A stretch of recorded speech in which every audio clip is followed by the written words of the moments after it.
is the hands-on final is all hand placement. So make sure your hands are in the right places and doing the right holds.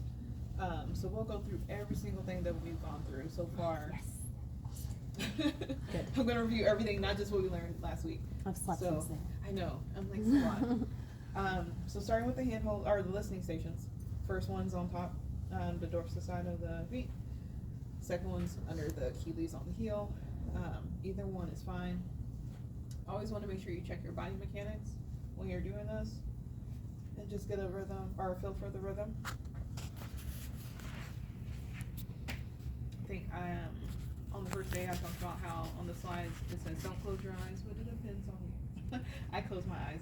My client today before I came here was craniosacral, and I was like, I close my eyes a lot, even though there's not a lot going on in my room. I just need to tune out everything else in order to see what their body feels like.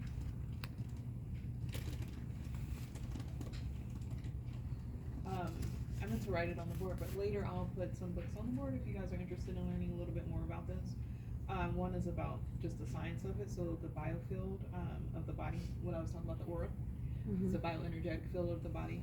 And then the other one is by John F. Ledger, is the basic book they say you should read before you take any of the classes. The reason I think about that is because this foot started twitching, and I'm like, all I'm trying to do is listen to your rhythm. Do you have any problems with this side of your body? I know. Yes, no. Or at least he's gonna think he does. Or it could be something simple, maybe that the side is tighter than the other side. Mhm. Are like you fascia. right-handed? Yeah. There you Right go. side dominant? Yeah, that too.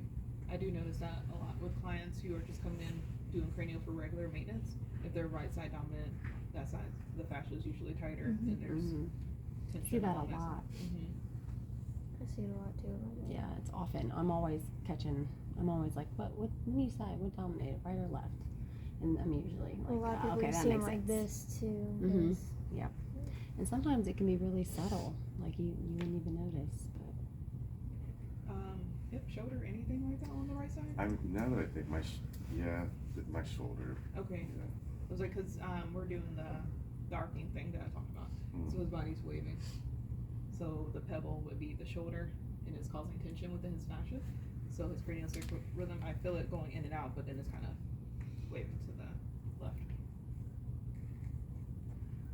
I like to do on top of the feet, but you can do the heels. Either one for the test is fine. I'm sorry, you guys are behind me, but I always work on this side of the body. I'll switch. That's okay. yeah, you're Yeah. fine. You're fine. We can we can see enough.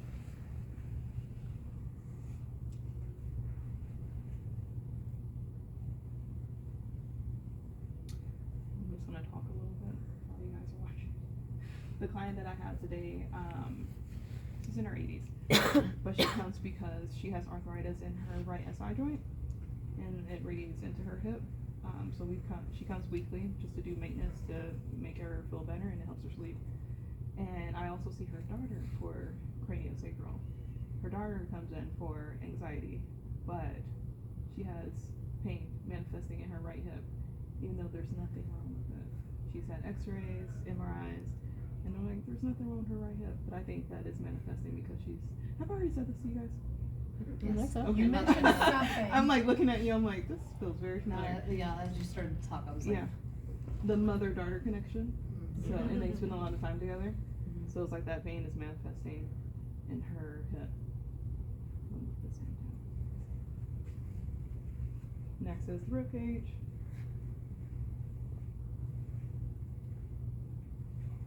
Then we're moving up to the shoulders. Are these all like these? Yep, the listening stations. So this one is spread fingers, thumb in front.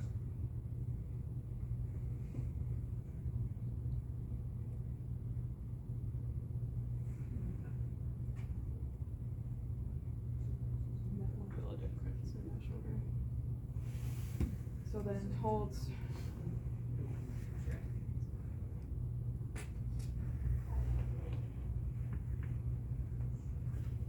This table is not sturdy.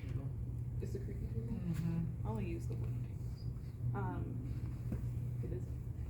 During clinicals, if somebody has it and you're starting to do some I know, I've had a couple creaky tables the last couple Yeah, Sundays. you did Sunday because I was after you and it was wobbling.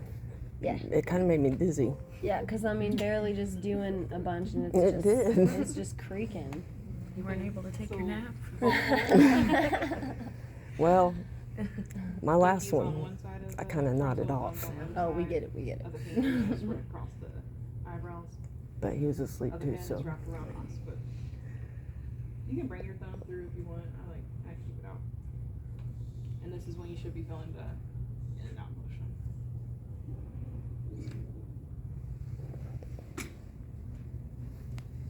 Which one is this one again? Is this One. Vault hold one. The other one is you can do headband if you want to. I prefer this one, but either one is fine for the test. Whichever feels best for you. This feels better on my hand than doing this. Or on my arm. Sorry if my hand's a little shaky. I just had a double shot. Because after I leave here, I still have some mom. And I'm like, I need that energy for the rest of the day. So that's vault hold 1, vault hold 2. Thumbs resting on the parietals, but also on the frontal bone. Middle finger in the ear, but not in the ear, but like on the ear. Index finger on the soft spot where the sphenoid is. Ring finger and pinky finger wrapped around the occiput. And adjust your hands how you need to get that placement. If you have smaller hands, it's okay to bring them down. Bigger hands, bring them up.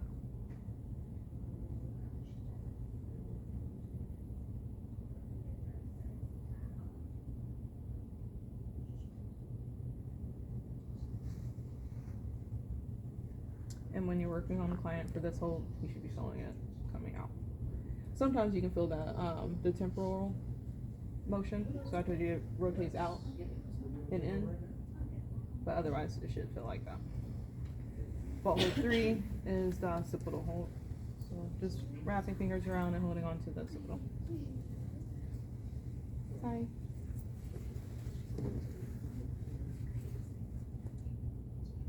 So next. This is vault 3. Yep, this is vault 3. So it's the occipital hold. You also do it when you're warming up the occipital bone before you go into the platform. Next, we're gonna go into the CV4. So I like to tuck my thumbs in and slide under. Make sure occipital bone is sitting on top of your thenar eminences, not on the bony area of the thumb.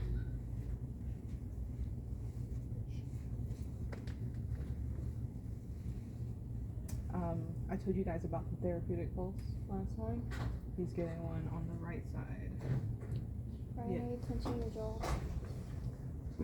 Where are you? I don't think so. Yeah, Amberly says I always do though. Or do you get like migraines or neck pain?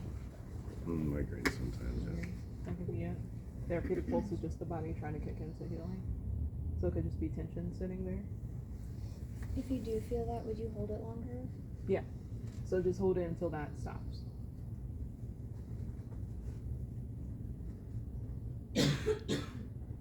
And when you feel it, it feels different than like the heart beat. Starts to get hot.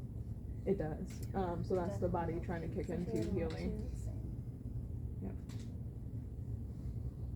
Also, I mentioned body mechanics up there, but when you're doing this, make sure your feet are planted, and it helps your upper body relax better, so that they're not feeling the tension that you're holding on to.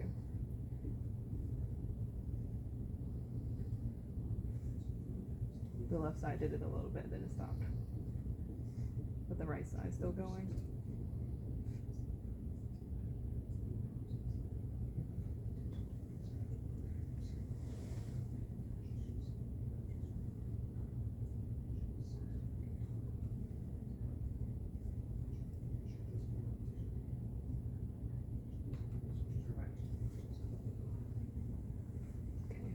So after the listening stations in CV4, we're gonna go into the diaphragmatic holds.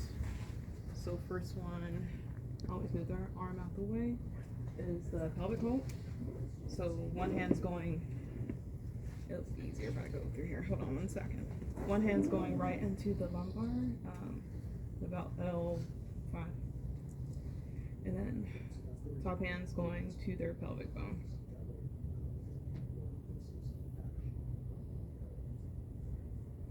I know hand placement for this because I do it all the time, but if you need help finding it, just ask them to put their hand there. How many grams of pressure are we using? 5 to 15.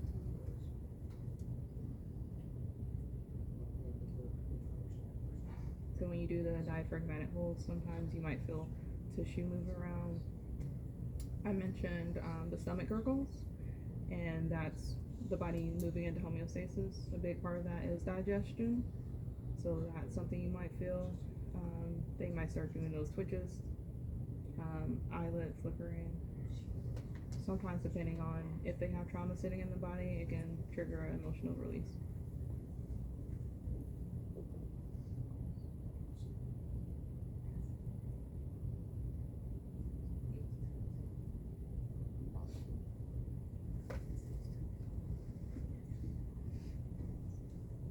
Which is your right QL twitch, the back pain, low back pain?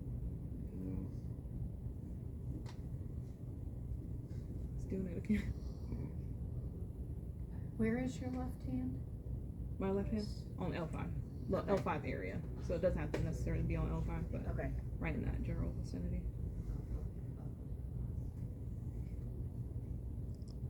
Is this your second or third week for training? Third. So we're reviewing everything, and then they're gonna do 50-minute practices, or trades. Then they have the assessment next week.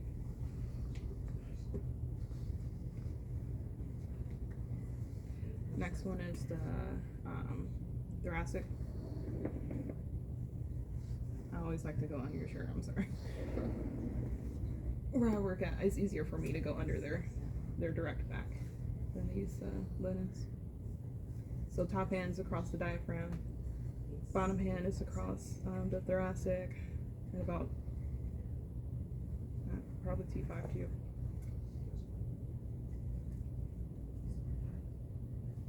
Is this technically respiratory or thoracic hold? This is, I always call it the wrong thing. I'm sorry. It's respiratory. I think thoracic because it's thoracic. Right, yeah. But Yeah. not the diaphragm.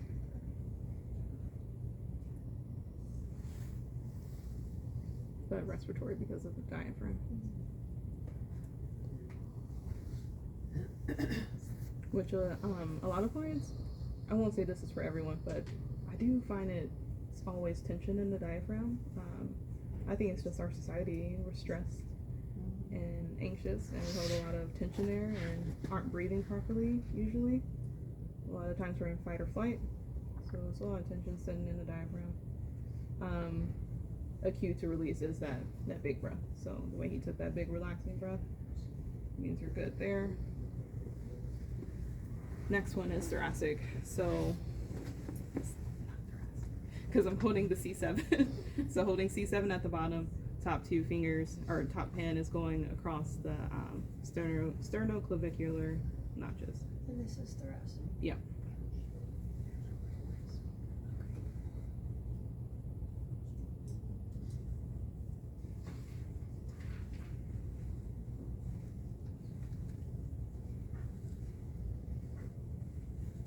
If this hand placement is hard for you to hold, you can put your hand all the way across.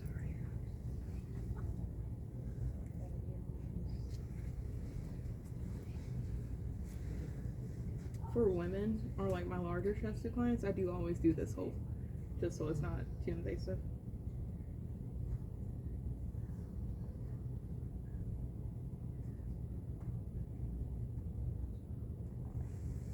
There isn't any certain time length to hold it, though, right?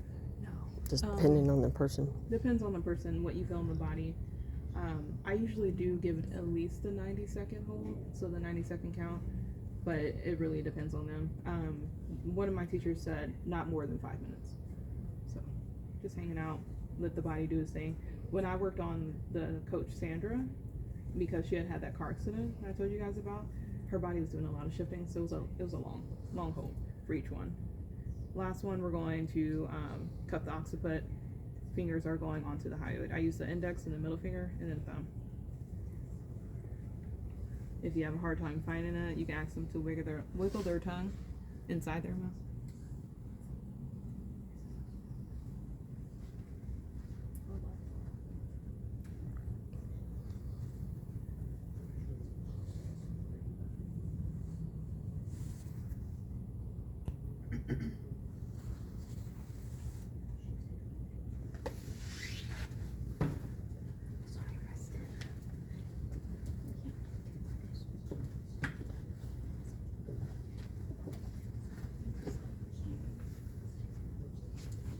Sometimes you can feel the hyoid like kind of wiggle, and his is doing that a little bit. It could just mean tension sitting there. It doesn't mean anything particular. Because the hyoid is suspended and held by ligaments. So in this case, or the hyoid muscles.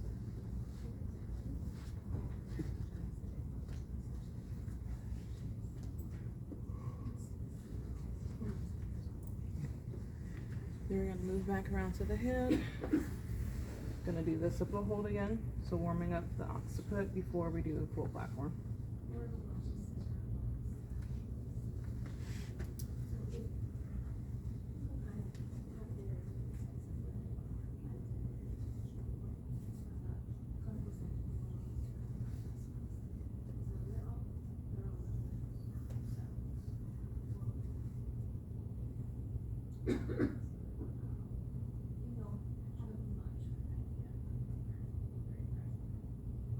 Once it's warmed up, we're gonna take them into full platform, and we're gonna lift them all the way up with your fingertips.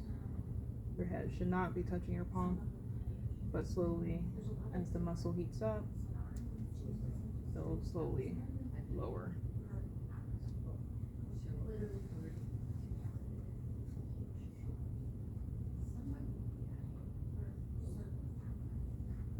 I just realized I forgot to bring the clicker. I meant to click through the slides this whole time. Oh. You guys know the bones. As I'm talking it out, is that okay? Yeah, that's Okay. That's fine. So on the assessment next week, Mhm. basically just gonna ask us to do certain polls? Yeah. Or? Yep. Okay. I'll Like ask you kind to of like do a all pick of a number them. kind of thing, or all of them? Like All of them. like in this order? All of them in It doesn't have to be. Well, so what I'll probably do, I'll have you guys do trays like we're gonna do today. Mhm. I'll come by like, hey, can you show me this whole? You don't have to do the like compression or decompression, but put your hands where they belong. Show me that you know where your hands are. I'll probably call out each one and walk by each table, and then call out the next one, walk by the table. So you have time.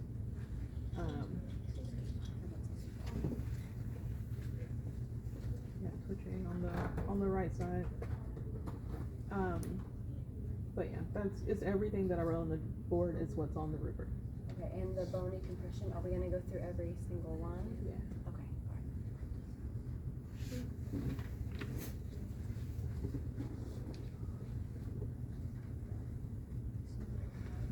It'll probably take us about an hour per group.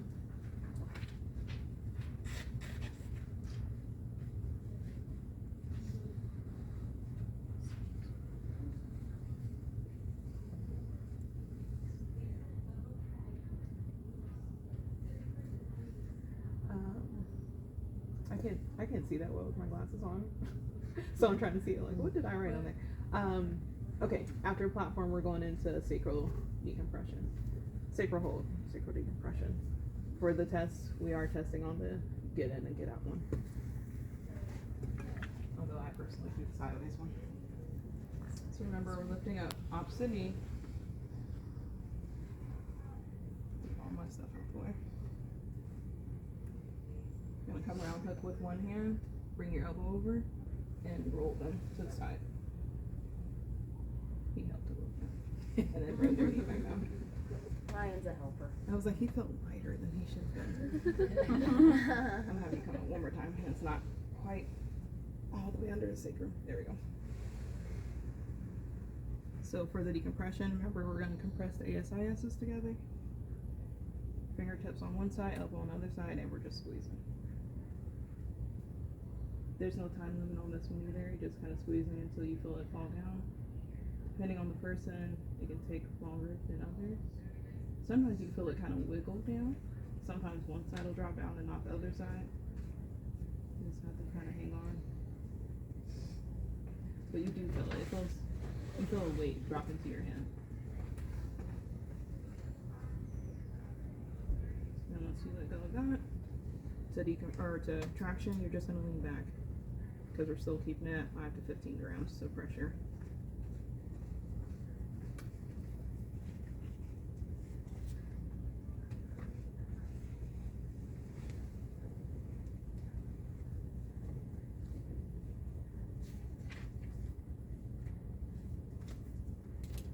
And come out, same thing. Bring that knee up, lift your elbow around, and roll them over.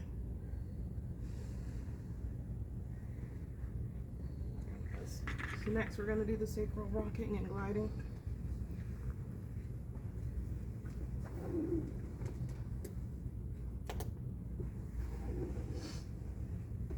So one hand on the sacrum, other hand on the occiput. You're gonna kind of sit for a second, feel the rhythm, and then we're gonna follow it. So as you follow it, you're gonna hold it at the extension for a slow 3 count, and then hold it in flexion for a slow 3 count.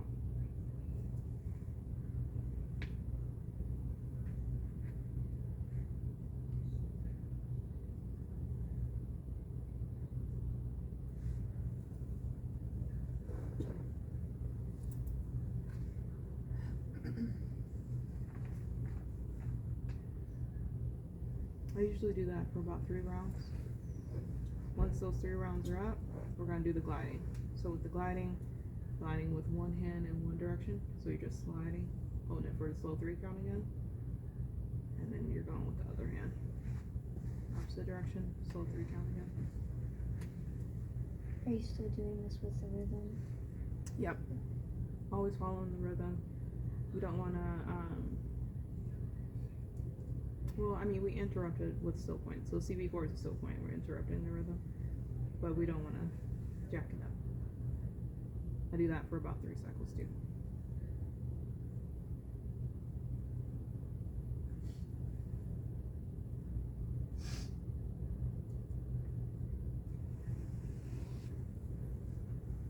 It hurts. The bungee under there. Okay, so now we're going to go into the bony manipulations.